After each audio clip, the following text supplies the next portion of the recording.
Not taking action on either the your point of view or the my point of view can lead to something called captainitis.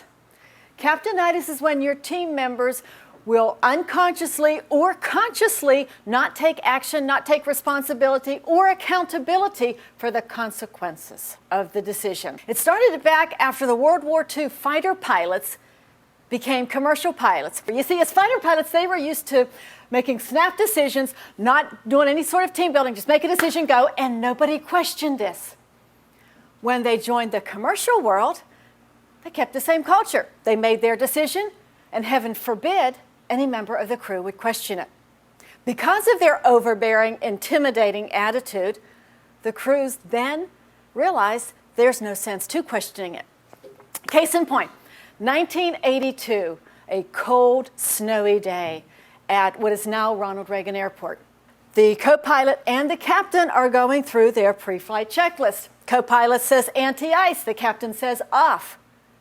Hello, gentlemen, look out the cockpit. Do you not see it snow? Look at your weather briefings. Do you not see snow? Continued on. Passengers came in. It was snowing. There's delays. And they waited in line to take off. And it snowed. And they waited. And it snowed. The co-pilot says to the captain, not once, but twice, I think there's an engine irregularity. Captain totally ignored him. A few minutes later, which was going to be minutes before they were cleared to take off, co-pilot says, gee, I want to check the ice on the wings. Well, the captain had just gotten cleared to take off. He says, oh no, it's going to be okay. Proceeded down the slushy runway. The next thing you hear on the data recorder is the co-pilot saying, we're going down, and the captain says, I know. See, they did get airborne. Just a brief second, and bam, crashed right into the 14th Street Bridge.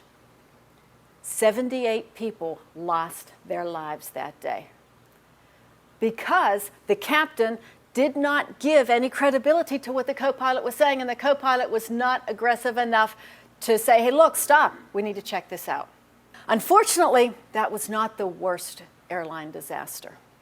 See, several years before this, a KLM pilot absolutely bound and determined that he was going to take off, despite the heavy fog, despite not being cleared to take off, and despite the fact that he knew, and the co-pilot knew, there was another 747 taxiing down the runway.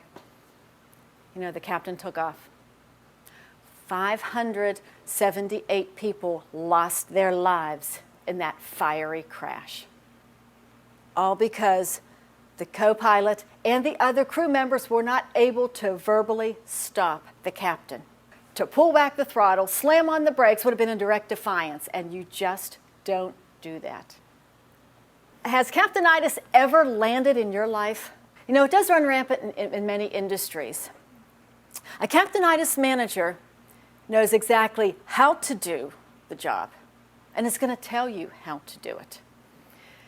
Captainitis manager does not see your point of view. They don't care about your point of view. You see, they don't see the big picture.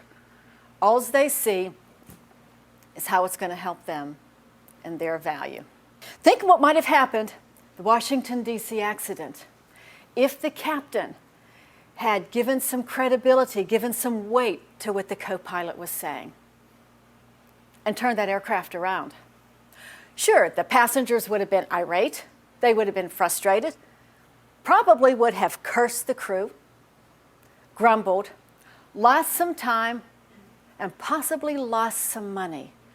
But you know what? Today, they would have been alive to tell about it.